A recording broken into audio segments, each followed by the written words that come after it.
নমস্কার, শুভ সন্ধ্যা। আজকে শনিবার 8ই অগস্ট 2026। বাকচক্রের নতুন পথ চলা বিবেকানন্দ ঘরে ঘরের আজকে 274তম 274th সাপ্তাহিক ধারাবাহিক বক্তৃতামালায় আপনাদের সকলকে সাদর অভ্যর্থনা ও আমন্ত্রণ জানিয়ে আজকে আমাদের অনুষ্ঠান শুরু করছি। আজকের অনুষ্ঠানেরও বক্তা বা বিষয়ের কোনো পরিবর্তন নেই। বিষয় স্বামীজির পত্রাবলী এবং বক্তা শ্রী তরুণ গোস্বামী, যার পরিচয় নিষ্প্রয়োজন। সুতরাং আসুন আমার অহেতুক প্রাককথনে সময় নষ্ট না করে আমাদের যে পরিচিত প্রার্থনা সঙ্গীত, যে রবীন্দ্রসঙ্গীতটি গেয়েছেন আমাদেরই বাকচক্রের প্রবীণতম সদস্য শ্রী রমেশচন্দ্র বন্দ্যোপাধ্যায়, তার সেই গাওয়া গানটি শুনে আজকে আমাদের অনুষ্ঠান শুরু করছি। ভালো থাকবেন, নমস্কার।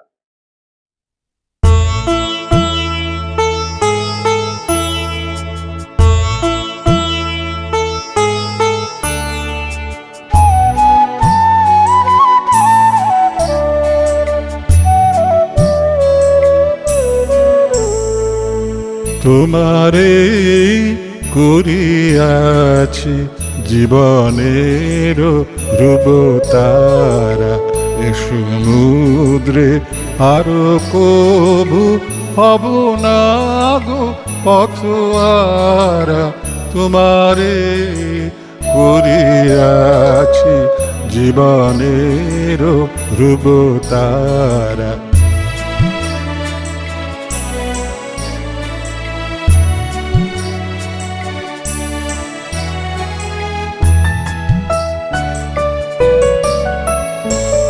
যেথায় আমি যাই না গো তুমি প্রকাশিত থাকো, যেথায় আমি যাই না গো তুমি প্রকাশিত থাকো। অকুল নয়ন জলে ঢালো গো কিরণ ধারা।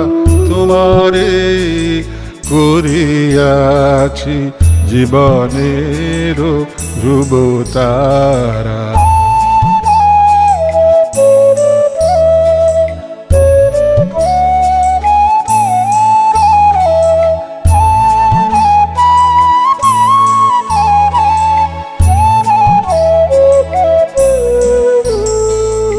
তব মুখ সদা মনে জাগিতেছে সঙ্গপানে, তিলেকো অন্তর হলে নাহিরি কুল কিনারা।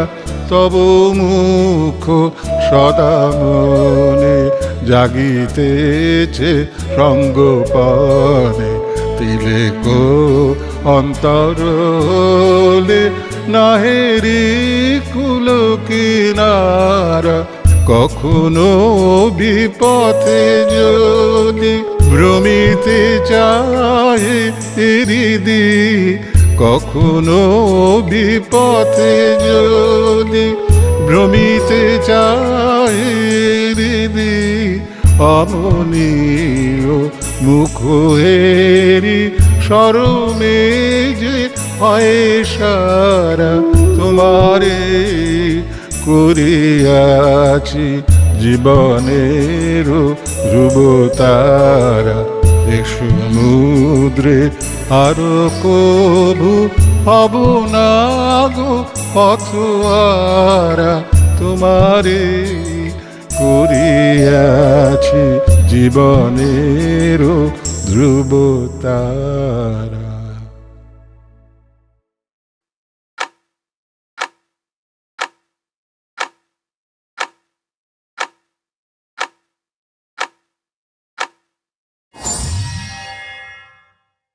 নমস্কার। আজকে যে চিঠিটি লিখছি সেটি 12ই মার্চ 1900 সালে লেখা। স্যান ফ্রান্সিসকো, স্বামী ব্রহ্মানন্দকে লিখছেন। অভিন্ন হৃদয়েষু।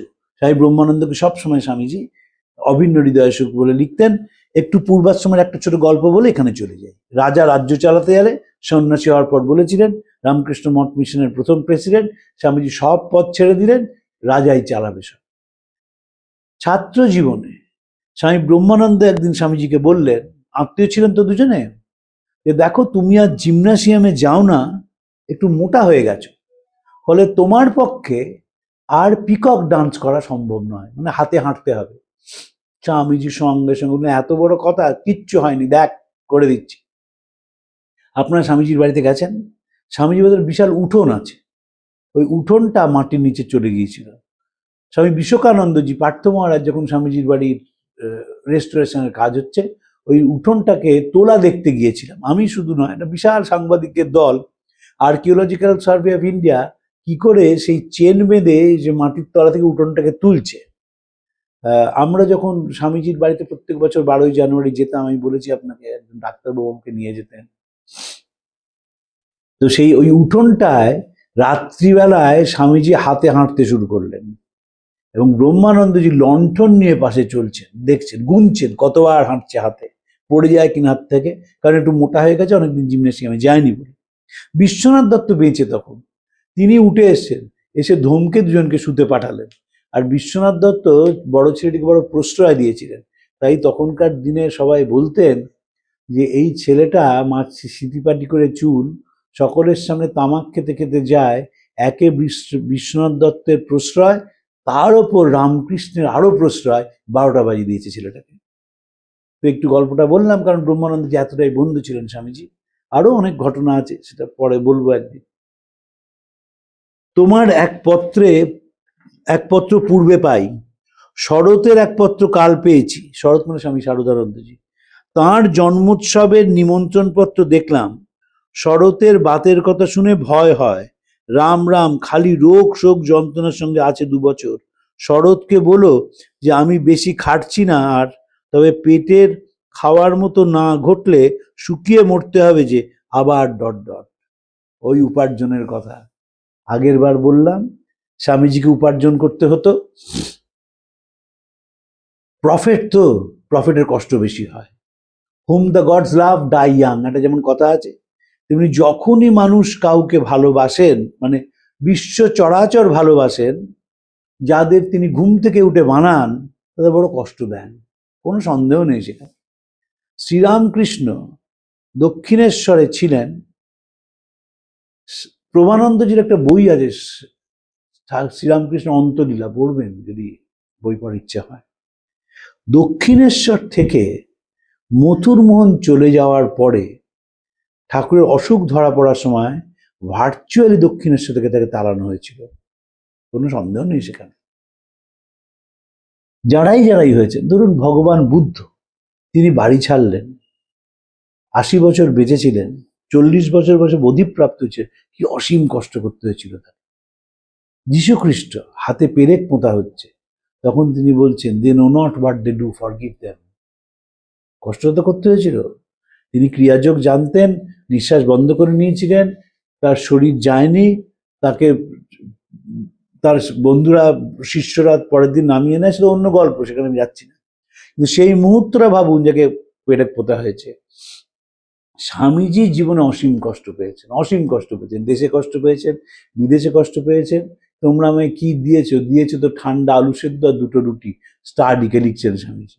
ঘরের মধ্যে এমন চেয়ারে বসানো হলো, চেয়ারটা ভেঙে গেল, হাতের মধ্যে পেরেক ফুটে গেল, সেই ব্যবস্থা করা হয়েছিল স্বামীজি। এই অপমান তো সহ্য করতে হয়েছে। লিখছেন তো কষ্ট করে, লিখছেন তো রসিকতা করে, বিশেষত কায়স্থকুলে পয়দা হয় এরকম চোর দায় ধরা পড়েছে। কারা করেছিল? কলকাতার ব্রাহ্মণেরা। তারা বলেছিল না, কায়স্থ ছেড়ে, ভয় পেয়েছিল স্বামীজিকে, হিংসে করতো স্বামীজিকে। তারা বুঝতেই পারেনি ভারতীয় দর্শনের মূল তত্ত্বটা কি, তারা বুঝতেই পারেনি বেদান্তের ভাবটা কি। বেদান্তের ভাব, সুজিতদার জায়গাটা ভীষণ পছন্দ, আমারও খুব পছন্দ। ওই বেদান্ত কি বোঝানোর জন্যে স্বামীজি 4টে লাইন যথেষ্ট। আমার কাজ হলো বেদান্তের শুষ্ক ভাবনাগুলোকে ভালোবাসা দিয়ে মোলাম করে, তার সঙ্গে সুতীব্র কর্মের মশলা মিশিয়ে, যোগের পাকশালায় রন্ধন করে আমি এভাবে পরিবেশিত করতে চাই যাতে একটি শিষ্য তা হজম করতে পারে। এই হচ্ছে বেদান্ত। বেদান্ত ফিলোসফি যদি বুঝতে হয়, এইভাবে বুঝতে হবে। ভাবনাগুলোকে প্রমোদ দাস মিত্রকে লিখছেন, আমরা পড়েছি বাকচক্রে। আপনারা বলেন সর্বং খল্লিদং ব্রহ্ম, কাজের বেলায় বলেন অতটা না করলেই নয়। এইভাবে বেদান্ত চলে না। এভাবে যদি বেদান্তকে ব্যবহার করেন, তিনি মানসিক আনন্দ পেতে পারেন। এবং ভারতীয় দর্শন পুরোটাই হচ্ছে একটাই কথা বলে, কি করে শান্তি পাওয়া যায়, হাউ টু গেট পিস। কেউ মনে করেন যে ভালো খেলে শান্তি আসবে, কেউ মনে করেন বেড়াতে গেলে শান্তি আসবে, কেউ মনে করেন প্রচুর টাকা থাকলে শান্তি আসবে। How to get piece, Vedanta বলছেন শান্তি তখনই আসবে যখন বিশ্ব চরাচরের সঙ্গে মানুষের নৈকট্য তৈরি হয়। তাই জন্যই বলা হচ্ছে ব্রহ্ম সত্য, জগৎ মিথ্যা, জীব ব্রহ্মৈব না পর। আমরা প্রথমটা বলি, শেষটা বলি না। জীব আমার মনে আছে একদিন আমাকে খুব স্নেহ করতেন পশ্চিমবঙ্গের মুখ্যমন্ত্রী বুদ্ধদেব ভট্টাচার্য, খুব বলে জানতেন আমি ফিলোসফি পড়ি, জানতেন তাঁর কলেজেতে আমি ছাত্র ছিলাম। একদিন বলে, আরে তোমার কথা বুঝলে, তুমি তো ওই ব্রহ্ম সত্য জগৎ মিথ্যা, খুব রসিকতা করে বলছেন। আলাম ঠিক বলেছেন, তার পরেরটা বলুন, জীব ও ব্রহ্মৈব না পড়ো, মানে ব্যক্তি জীব এবং বিশ্ব চরাচর এক। এ কনসেপ্ট ভাবা যায় নাকি, যে একটা ইন্ডিভিজুয়াল, এই আমরা ঘরে কথা বলছি এখন সুজিতদা, পবিত্র, আমি, এবং যে বিশ্ব চরাচর। এখন দুপুরবেলা রোদ উঠেছে, গাছ, গাছের পাতা, ইতর প্রাণী এক এক দেশে এক এক রকম। আমাদের দেশে এখন দিন, আরেক গোলার্ধে তখন রাত। এক, এই ভাবতে গেলেই তো মানুষ পাগল হয়ে যায়। আমরা একজন সন্ন্যাসীর কাছে খুব যেতাম কোভিড হওয়ার আগে অবধি, সেবানন্দজি, তিনি সহাধ্যক্ষ ছিলেন ডিভাইন লাইফ সোসাইটির, এখনো আছেন, বিশাল মাপের সন্ন্যাসী। আমার সঙ্গে তিনি কেদার বদ্রী গিয়েছিলেন, হেঁটে গিয়েছিলেন কেদার। বিশাল লম্বা শরীর, দাড়িওয়ালা, হাতে লাঠি নিয়ে হাঁটেন এবং অপূর্ব কথা বলেন। তো তিনি আমাদের সবসময় বলতেন যে এই যে গাছগুলো দেখছো কেদার এই গাছগুলো, এই পাহাড়, সবটা কিন্তু তুমি। এই যখন আপনি ভাববেন গ্রেটনেস, ওই একটা কথা আছে না ইংরেজিতে, some are born great, some achieve greatness, and to some the greatness is thrusted upon by force. এই যে আমরা জন্ম থেকেই যে বিরাট, বেদান্ত বলছেন, তো স্বামীজি সেটা বিশ্বাস করতেন। এবং শরৎ মহারাজ বারবার অসুস্থ হয়ে পড়েছেন, এটা স্বামীজির একটা বিরাট চিন্তার কারণ ছিল। একটা চিঠিতে লিখেছিলেন, শরৎ বা শশী ছাড়া আর কাউকে বিদেশে আনার কথা ভাবতেই পারি না। কে যাবে বিদেশে? এখন বলছেন শশী মহারাজ রাজি হলেন না, কারণ তিনি তার মন্দিরের, রামকৃষ্ণ মন্দিরের প্রতিষ্ঠাতা পূজারী। এবং শরৎ আর শশী ছাড়া, শরৎ মহারাজকে নিয়ে গেলেন বিলেতে, আমেরিকায়, কিন্তু রামকৃষ্ণ মিশন তৈরির পর তাকে নিয়ে আসতে হলো। তিনি তাড়াতাড়ি চলে এলেন, তার কারণ সম্পাদকের দায়িত্ব কে সামলাবে? স্বামীজি তো নিজে সামলাবেন না, স্বামীজি তার কিছুর মধ্যে থাকবেন না। তবে পেটের খাওয়ার মতো না খাটলে শুকিয়ে মরতে হবে যে, বলে আবার 3টে ডট। এই যে উপার্জন করেছেন শুকিয়ে, আমাকে আপনাকে আরেকবার বলি, আবার সেই স্বামীজির 150 হবে, বিরাট মিটিং হচ্ছে অদ্বৈত আশ্রমে, আর মণিশঙ্কর মুখার্জি আমার পাশে বসে আছেন, বারবার বলছেন যে আপনারা বলুন মহারাজ, কেন স্বামীজি কি করে উপায় করতেন? কেউ বলতে পারছেন না উত্তর। বলেন দেখুন, এগুলো তো ভাবতে হবে। কেন আপনারা স্বামীজিকে ভাবেন রক্ত মাংসের নয়? কেন ভাববেন না কি 39 বছরের ছেলে, নানা রকম রোগ, নানা রকম শোক, নানা রকম যন্ত্রণা তার উপর দিয়ে বয়ে গেছে, এবং তাকে কষ্ট করে উপার্জন করতে হচ্ছে। তিনি বিদেশে যাচ্ছেন, বাজার করছেন, বাজার হাট করছেন, দোকানে যাচ্ছেন, নিজের রান্না নিজে করছেন, এবং বিকেলে বেদান্ত বলছেন। কেন এইভাবে বলা হবে না? এবং সে একটা এক্সাইটেড হয়ে গেছিলেন, থামানো যাচ্ছে না, বলছে না না না, এটা বুঝতে হবে আমাদের, যে শুধুমাত্র তো নয় আমি বিকেলে বক্তৃতা দেব।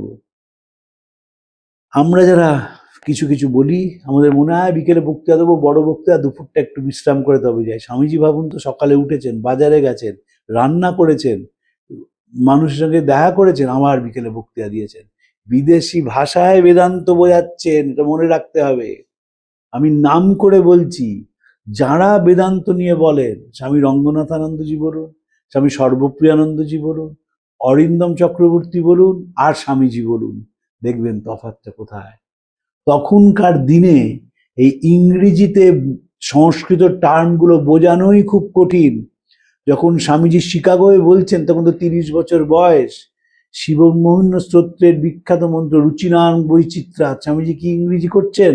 As the different streams, having their sources in different places, all mingles their water in the sea. So Lord, the various paths which men take to different tendencies, various though they appear, crooked or straight, all lead to thee. এটা অনুবাদ, এটা কিন্তু ম্যাক্সমুলারের অনুবাদ নয়। নিজে অনুবাদ করেছেন এবং পাশ্চাত্যের মানুষের কাছে, এখন বহু পাশ্চাত্যের মানুষ আছেন, তারা মায়া মানে জানে, তারা বেদান্তের টার্মগুলো জানে, তখন তো জানে না, একদম তাদের কাছে ভার্জিন কনসেপ্ট, সেইখানে জলের মতো ভাষায় স্বামীজি বোঝাচ্ছেন। তাই জন্য ঠাকুরের তিথি পুজোর চিঠি গেছে, আমন্ত্রণ পত্র স্বামীজির কাছে আছে। দুর্গা প্রসন্ন পাঁচিলের যা হয় অবশ্যই এতদিনে করে দিয়েছে, পাঁচিল তোলা কিছু হাঙ্গাম তো নয়। আমেরিকায় বসে আছেন, স্যান ফ্রান্সিসকোয়, আর বেলুর মঠের পাঁচিলের কথা ভাবছেন। আমি একটা চিঠি পড়েছিলাম আপনাদের, মায়াবতীতে স্বামীজি লিখছেন ব্রহ্মচারীকে, নামটিও জানা যায় না, সে ব্রহ্মচারীকে লিখছেন মার সঙ্গে দেখা করো না কেন। কেউ করে নাকি? আমেরিকাতে বেশ ভালো রয়েছেন, ব্রেকফাস্ট খাচ্ছেন, লাঞ্চ খাচ্ছেন, ডিনার খাচ্ছেন, তা তো নয়। বেলুর মঠের পাঁচিল কিভাবে তৈরি হচ্ছে, দুর্গা প্রসন্ন পাঁচিলের যা হয় অবশ্যই এতদিনে করে দিয়েছে, পাঁচিল তোলা কিছু হাঙ্গাম তো নয়। বাড়ি তো সেই জায়গাটা একটা ছোট বাড়ি বানিয়ে বুড়ি দিদিমা ও মার কিছুদিন সেবা করব। এই বুড়ি দিদিমা মানে রঘুমণি দেবী, তার কথা ভুলতে পারেননি স্বামীজি। ঘর ছেড়েছিলেন, কিন্তু যখন অকাল বৈধব্যে আক্রান্ত ভুবনেশ্বরী দেবী চলে গেলেন তার সন্তানদের নিয়ে মায়ের কাছে, শ্বশুর বাড়ি থেকে বিতাড়িত, যন্ত্রণাপ্রাপ্ত, বড় ছেলে সাথে নেই, তখন রঘুমণি দেবী আগলে ধরেছিলেন মেয়েকে। মেয়ের মারা যাওয়া তিনি দেখেছিলেন, তার 11 দিন পরে নিজে মারা যান, সেই শোক তিনি নিতে পারেননি। ভুবনেশ্বরী দেবীর পরে তার মা মারা গিয়েছিলেন। এই রঘুমণি দেবীর সঙ্গে স্বামীজির অত্যন্ত সুসম্পর্ক ছিল, এবং অনেকেই বলেন স্বামীজির যে অসাধারণ একজোড়া চোখ, সেটা দিদিমার কাছ থেকে এসেছিল। দিদিমা যে ছবি পাওয়া যায় সেখানেও দেখা যায় আয়তলোচন, ওই রকম চোখ দেখলেই বোঝা যায় যে সক্রেটিস বলতেন face is the mirror of the mind. স্বামীজির চোখটা যদি কেউ দেখে, মুখের গঠনগুলো যদি কেউ দেখে, তাহলে বুঝবে ফুল অফ কনফিডেন্স। তো স্বামীজির মনে হয়েছে ছোট একটা বাড়ি বানিয়ে বুড়ো দিদিমা মার কিছুদিন সেবা করব। দুষ্কর্ম কাউকেই ছাড়ে না, মা কাউকেও সাজা দিতে ছাড়বে না। আমার কর্ম ভুগে নিলুম, এখন তোমরা সাধু মহাপুরুষ লোক, ব্রহ্মানন্দজি লিখছে, মায়ের কাছে একটু বলবে ভাই যে আরে হাঙ্গাম আমার ঘাড়ে না থাকে। আমি এখন চাচ্ছি একটু শান্তি, আর কাজকর্মের বোঝা বইবার শক্তি যেন নাই। বিরাম এবং শান্তি, যে কটা দিন বাঁচবো সে কটা দিন। জয় গুরু, জয় গুরু, শ্রী গুরু। প্রত্যেকটা চিঠি আমরা যদি চিঠিগুলো পড়ি না, যত শেষ এগিয়ে আসছে তত স্বামীজি বুঝতে পারছেন জীবনের আলো নিভে যাচ্ছে, যত দিন যাচ্ছে। দেখবেন আগের চিঠিটা বললাম নিবেই থাকে, সেখানেও স্বামীজি বিশ্রামের কথা বলছেন, এবং এখানেও স্বামী ব্রহ্মানন্দেরকে বলছেন, এবং একটা ছোট বাড়ি চাইছেন, সেখানে বুড়ি দিদিমা রঘুমণি দেবী এবং শারদামণি এবং ভুবনেশ্বরী দেবীকে সেবা তিনি করবেন।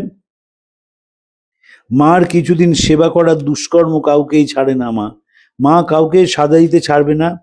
আমার কর্ম ভুগে নিলুম, এখন তোমরা সাধু মহাপুরুষ লোক, মায়ের কাছে একটু বলবে ভাই যে হাঙ্গাম আমার ঘাড়ে না থাকে। আর দায়িত্ব নিতে চাইছেন না। নিজে থাকলে বলেছিলেন যে যেমন বড় গাছ থাকলে ছোট গাছ বাড়তে পারে না, তেমনি ভার্চুয়ালি নিজেকে সরিয়ে নিলেন স্বামীজি, কারণ তাহলে এরা সকলেই স্বামীজির দিকে চেয়ে থাকতেন স্বামীজি কি সিদ্ধান্ত নেন। বাস্তবিক সেটা তো স্বাভাবিক না। একটা 37 বছরের ছেলে 34 বছর যখন বয়স, তখন রামকৃষ্ণ মিশন প্রতিষ্ঠা করেছিলেন। 34 বছর, ফ্রম স্ক্র্যাচেস। একটা সেন্টার খোলা নয়, একটা সেন্টার ছিল, তার এক্সটেনশন নয়, এবং নিজে একটা প্রতিষ্ঠান তৈরি করেছিলেন, এমন প্রতিষ্ঠান, এমন তার আইন নিয়মাবলী, সেই নিয়মাবলী আমি একদিন পড়ব। রামকৃষ্ণ মিশন নিয়মাবলী তো কোথাও নেই, সাধুরা বলেন না, নিয়মাবলী আছে একটা জায়গায়। সরলাবালা সরকারের 2 খণ্ডের বই আছে, সেই বইতে স্বামীজির নিয়মাবলী আছে। স্বামীজি নিয়মাবলী তৈরি করলেন, যখন ডিকটেশন দিলেন স্বামী শুদ্ধানন্দজি লিখে নেন, বললেন তোরা কেউ লেখ। তখন শুদ্ধানন্দজি লিখে নিলেন, সেই লেখা হলো, বলে নেগেটিভ কিছু বাদ দিয়ে দিবি। তারপরে সরলা দেবী সরকার হচ্ছেন অশোক কুমার সরকারের ঠাকুমা, নির্ঝরিণী সরকারের মা, নিবেদিতার অত্যন্ত কাছের মানুষ ছিলেন। তাকে ওই আইন তৈরি করে দিয়ে বললেন পুরোটা পড়ে দেখবেন, যা নেতিবাচক বাদ দিয়ে দেবেন। ভাবতে পারেন সন্ন্যাসীদের জন্য আইন তৈরি হচ্ছে, সেটা পড়ছেন একজন গৃহবধূ। প্রফুল্ল কুমার সরকারের স্ত্রী, প্রফুল্ল সরকারের শাশুড়ি সরলাবালা সরকার, দুটি মোটা বই আছে, সে বইটা আমি নিয়ে আসবো এখানে, এবং সে নিয়ে এসে রামকৃষ্ণ মিশনের পড়বো নিয়ম কানুন, স্বামীজি কি বানিয়ে গিয়েছিলেন সেটা যেদিন সব চিঠিপত্র পড়া হয়ে যাবে, শেষ দিনে ন্যান্সি হ্যান্সব্রোর পরের সপ্তাহে আমরা ওইটা দিয়ে শেষ করব। এই যে আমাদের যে চলছে চিঠিপত্র আর বেশি নেই, কারণ 1902 তো চলে আসছে, 1900 সাল আমরা পড়ছি। লেকচার ফেকচার কিছুই নয়, শান্তি, মঠের ট্রাস্টির শরৎ পাঠিয়ে দিলেই সই করে দিই। তোমরা সব দেখো, আমি সত্য সত্যই বিরাম চাই। এই রোগের নাম নিউরোস্থেনিয়া, এ স্নায়ু রোগ। এ একবার হলে বছর কতক থাকে, তবে 2-4 বছর এখন রেস্ট হলে সেরে যায়। এই দেশে এই রোগের ঘর, এইখান থেকে উনি ঘাড়ে চড়েছেন। নিউরোস্থেসিয়া দেখেছেন, একদম ডায়াবেটিস, তো আন্টির ডায়াবেটিস। একজন ভদ্রলোক বলবো না, চিচি বলা উচিত না, ডাক্তারবাবু, বিশাল ডাক্তার, ডক্টর শৈবাল গুপ্ত, ভারতবর্ষের প্রথম কার্ডিওথোরাসিক সার্জন, অসাধারণ পণ্ডিত। কর্নেল সুরেশ বিশ্বাসের উপর তার বই। বিবেকানন্দ গুলে খেয়েছেন, খুব আলোচনা করতেন। এখন শরীরটা অপটু হয়ে গেছে, বয়সও 90-এর কাছাকাছি পৌঁছেছে। তো উনি বলতেন যে ডায়াবেটিস হলে কি হয়, নার্ভগুলো নষ্ট হয়ে যায়। আনট্রিটেড ডায়াবেটিস তো দেখবেন, পাই শিষ্যকে স্বামীজি বলতেন, আমার পাটা বড় টাটাচ্ছে, একটু পাটা টিপে দে, ডায়াবেটিক নিউরোপ্যাথি। পাটা টাটাচ্ছে। যখন যেদিন দুর্গাপুজো হচ্ছে মঠে, স্বামীজি নামতে পারছেন না সিঁড়ি দিয়ে, খুব জ্বর, ওই পায়ে হাত বুলিয়ে দিতে বলছেন শিষ্যকে। তেমনি বলছেন যে এই রোগের নাম নিউরোস্থেনিয়া, এ স্নায়ু রোগ। এ একবার হলে বছর কতক থাকে, তবে 2-4 বছর একদম রেস্ট হলে সেরে যায়। এই দেশ এই রোগের ঘর, এইখান থেকে উনি ঘাড়ে চড়েছেন। তবে উনি মারাত্মক হওয়া দূরে থাকুক, দীর্ঘ জীবন দেন। আমার জন্য ভেবো না, আমি গড়িয়ে গড়িয়ে যাব। গুরুদেবের কাজ এগোচ্ছে না, এই দুঃখ। তার কাজ কিছুই আমার দ্বারা হলো না, এই আফসোস। মানে শ্রীরামকৃষ্ণদেবের জন্মতিথি আসছে, তখন স্বামীজি সেলফ অ্যানালিসিস করছেন যে ঠাকুর যে দায়িত্ব দিয়েছিলেন কিছুই পালন করা হলো না, এটাই আফসোস স্বামীজি। আরো করতে চেয়েছেন। স্বামীজির সবসময় মনে হতো যে দেশটা পাল্টে যাবে, দেশটা পাল্টালো না, ভীষণ দুঃখ ছিল স্বামীজি। এবং গুরু ভাইদের উপর ভীষণ রেগে যেতেন, কারণ নিজের ভাবতেন যে গুরু ভাইরাও তার মতন করেই ছুটবেন, তাদের পক্ষে সেটা নেওয়া সম্ভব হতো না, কারণ ওই কনসেপ্ট মাথায় ধরে সেটাকে ইমপ্লিমেন্ট করা খুব কঠিন। তাঁর কাজ কিছুই আমার দ্বারা হলো না, এই আফসোস। তোমাদের কত গাল দিই, কটু বলি, আমি মহা নরাধম।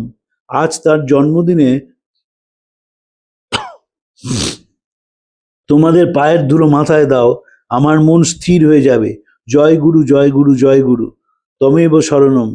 একদম স্বামীজি, এই চিরকালের আমার স্মরণ, তুমি আমার স্মরণ। এখন মন স্থির আছে বলে রাখি, এই চিরকালের মনের ভাব।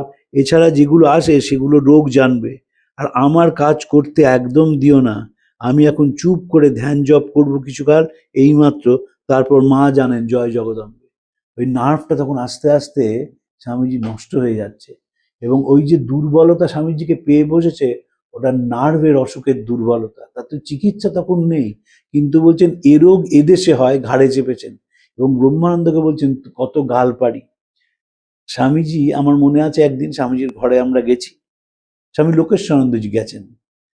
উনি জানতেন যে আমি মন্দিরে না গেলেও স্বামীজির ঘরে যাবই, তো পেছন পেছন বললেন চলো আমিও যাই, গেছেন। বলছেন একদিন স্বামীজি ভীষণ রেগে গেছেন ব্রহ্মানন্দজির, বললেন তোরা এখনই মঠের হিসেব নিয়ে আয়। শঙ্করীবাবু লিখেছেন যে তিনি ভুলে গিয়েছিলেন তিনি যেমন সন্ন্যাসী, ব্রহ্মানন্দ সেরম সন্ন্যাসী। বললেন তোরা হিসেব নিয়ে আয়। বলে এত রেগে গেছেন যে মঠের সিঁড়ি দিয়ে পেচ্ছাপ করতে করতে নামছেন, রইল তোদের মঠ, আমি ছেড়ে চললাম, যা তোরা মঠ নিয়ে থাক। এত রেগে যেতেন কেন? ওই পেশে ছুটছেন, ভাবতেন দেশটা ওই পেশে ছুটবে। কত দুঃখ করে বলেছিলেন, রাজাদের একত্র করেছিলাম স্বাধীনতার জন্য, তারা এগোলো না। কি যন্ত্রণা, একত্র করেছিলাম, করতে চেয়েছিলাম রাজাদের। বলছেন দেশে বেদান্তের কথা বললাম, কেউ নিল না, তাই এদেশে বললাম এসে। এমন বেদান্ত বলে গেলাম যে একদিন লোকে বুঝবে যে কি শুনলো তারা। বাস্তবিক সেটা শুনেছে, কিন্তু দেশটা পাল্টাবে, দেশের জন্য এরকম টান আর কারণ নেই। এবং কেমন করে দেশ জাগবে, চৈতন্যের শক্তি জাগবে। বারবার বলছেন হুজুক করিস না, আসুক বাবা, বোকাদের আনিস না, বারবার বলছেন। এবং ঠাকুরের তিথি পুজোর যেই চিঠি গেছে, আমন্ত্রণ পত্র গেছে, সঙ্গে সঙ্গে তিনি ঠাকুরময় হয়ে গেছেন। আসলে বিবেকানন্দ ছিলেন রামকৃষ্ণময়। ওই যে কলকাতা বক্তৃতায় বলেছিলেন, if I have told you anything which was not correct, not true, and not beneficial to the human race, they were all mine, on me is the responsibility. এই যে রামকৃষ্ণদেবের কথা বলছেন, you have touched the deepest chord of my heart by mentioning the name of my guru, my ideal, my God in life, Sri Ramakrishna. If anything has been achieved by me in thoughts or words or deeds, if from my lip one word has fallen which has helped anyone in this world, I lay no claim to it. But if there have been curses falling from my lips, if there has been hatred coming out from me, they were all mine and not his. All that has been life-giving, strengthening, pure and holy has been his words, his inspiration, he himself.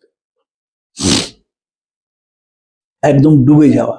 তার আগে সেজেস of India বক্তৃতায় মাদ্রাজে বললেন যে,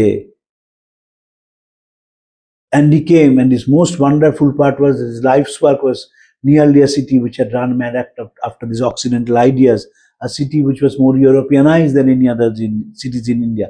There he lived without any book learning whatsoever. This brilliant intellect never learned even to write his own name, but the most brilliant graduates of our university found in him an intellectual giant.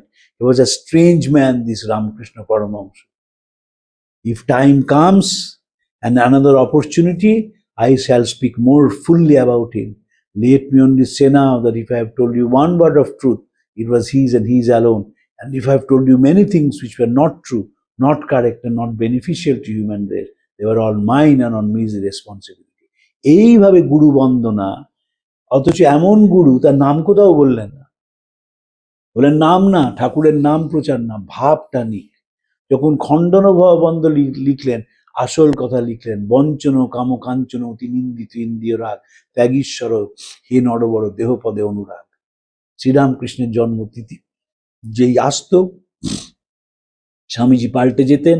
গুডউইনকে বলেছিলেন, একবার জন্মতিথিতে উপস্থিত ছিলেন দক্ষিণেশ্বরে, বলেছিলেন 50,000 লোক আসবে। তখনকার দিনে 50,000, এখনকার নয়। এখন তো বেলুর মঠে কত লোক ঠাকুরের তিথি পুজোয় যায়, তার ইয়ত্তা নেই। 50,000 লোক আসবে। গুডউইন ভাবলেন যে লোকটি ডায়াবেটিস হয়েছে, কম বয়স, তাই জন্য কথা বলতেন। বাস্তবিক সেদিন 50,000 লোক এসেছিলেন। এবং হোর্বিলার কোম্পানি জাহাজ চালাচ্ছে ভক্তদের নিয়ে আসার জন্য। এখন তো হুগলি নদীপথ পরিবহন সংস্থা, তারা বিশেষ নৌকা চালায় ঠাকুরের তিথি পুজোর দিন, মার তিথি পুজোর দিন, স্বামীজির তিথি পুজোর দিন মঠে আনার জন্য। কিন্তু তখনকার দিনে এবং 50,000 লোক এসেছিল। স্বামীজি একটু বক্তৃতা করতে শুরু করেছিলেন, কিন্তু মাইক্রোফোন তো নেই, আর কেউ কথা শুনছে না। অত ভিড়, স্বামীজিকে সবাই দেখতে চায়। প্রথমবার ওই একবারই দক্ষিণেশ্বরে যেতে পেরেছিলেন। তারপর তারা বিজ্ঞাপন দিলেন, স্টেটসম্যানের বিজ্ঞাপন বেরোলো, we didn't invite him, he came on his own and left the premises some minutes later. আমরা আমন্ত্রণ তাকে জানাইনি, তিনি নিজের ইচ্ছে এসেছিলেন এবং কিছুক্ষণ পরে স্থান ত্যাগ করে চলে যান। গুডউইন সেদিন ছিলেন সাথে, মিস্টার অ্যান্ড মিসেস সেভিয়ার ছিলেন। ঠাকুরের তিথি পুজো একবারই যেতে পেরেছিলেন, তারপর নাঁদের বাড়িতে হয়। এবং একটি কথা বলতে গিয়ে স্বামী লোকেশ্বরানন্দজি একদম তার চোখ জলে ভরে যেত। স্বামীজির কথা আজকে সেটি বলেই শেষ করব। স্বামীজি বেলুর মঠে নিজের ঘর থেকে প্রায় দক্ষিণেশ্বরের দিকে তাকাতেন। যাওয়ার খুব ইচ্ছে হতো, যেতে পারতেন না, কারণ যেহেতু কালাপানি পার হয়েছেন, তাই দক্ষিণেশ্বর কর্তৃপক্ষ তার ঢোকাটি বন্ধ করে দিয়েছিল। যেটি শ্রীরামকৃষ্ণের তার সান্নিধ্য কেটেছে সবচেয়ে সুখের দিনগুলো, তারাই বন্ধ করে দিয়েছিল। স্বামী যেতে পারতেন না। নিজের ঘর থেকে দাঁড়িয়ে, যদি আকাশ পরিষ্কার থাকে, তাহলে স্বামীজির ঘরের ওই বারান্দা থেকে দক্ষিণেশ্বর মন্দিরটি দেখা যায়। সে দেখেছি। আমাদের এক বন্ধু ছিলেন তাপস, সন্ন্যাসী হয়েছিলেন, সঙ্গ ছেড়ে চলে গেছেন এখন। অসাধারণ ছেলে ছিল। তাপস না থাকলে আমাদের অনেকেই যারা রামকৃষ্ণ মিশনের সন্ন্যাসী হয়েছেন, তারা সাধু হতেন না। এবং ও না থাকলে এইভাবে যে বিবেকানন্দ চর্চা করা যায়, এইভাবে যে ঠাকুরের সান্নিধ্য লাভ করা যায়, এ আমাদের কারুর হতো না। আমাদের কাঁকুরগাছি থেকে দক্ষিণেশ্বর আমরা প্রায়ই যেতাম। প্রচণ্ড বৃষ্টি, দক্ষিণেশ্বর বৃষ্টি হলে দাঁড়ানোর কোনো জায়গা নেই, সেইখানে থাকতাম এবং কনস্ট্যান্টলি তারপর স্বামীজির গল্প বলে যেত, যে স্বামী যেখানে দাঁড়াতেন, স্বামী যেখানে থাকতেন, এমন করে বলতো যেন মনে হতো যে জীবন্ত। সঙ্গ ছেড়ে চলে গেছে, এটা খুব দুর্ভাগ্যজনক। অসাধারণ মানুষ ছিল, অসাধারণ পুজো অর্চনা করতে পারত, এবং যারা তার আমরা সান্নিধ্যে এসেছিলাম তার সকলকে একেবারে আগলে রাখতো। আমার বন্ধুরা অনেকে সন্ন্যাসী, তাদের নাম বলবো না, কারণ সন্ন্যাসীরা পূর্বাশ্রমের কথা বলতে চান না, আমিও তাদের বলে বিড়ম্বনায় ফেলতে পাই না। কিন্তু যখন তারা ছাত্র ছিলেন, তারা সকলেই তাপসের দিকে তাকিয়ে থাকতাম আমরা। তাপস আমাদের নেতার মতন ছিল, এবং আমাদের মাথায় ঢুকিয়ে দিয়েছিল বিবেকানন্দ চর্চাই জীবনে বাঁচবার একমাত্র পথ। আজকে এই অবধি থাক, পরের দিন আরেকটি চিঠি নিয়ে আলোচনা করবো। প্রাণারাম প্রাণারাম প্রাণা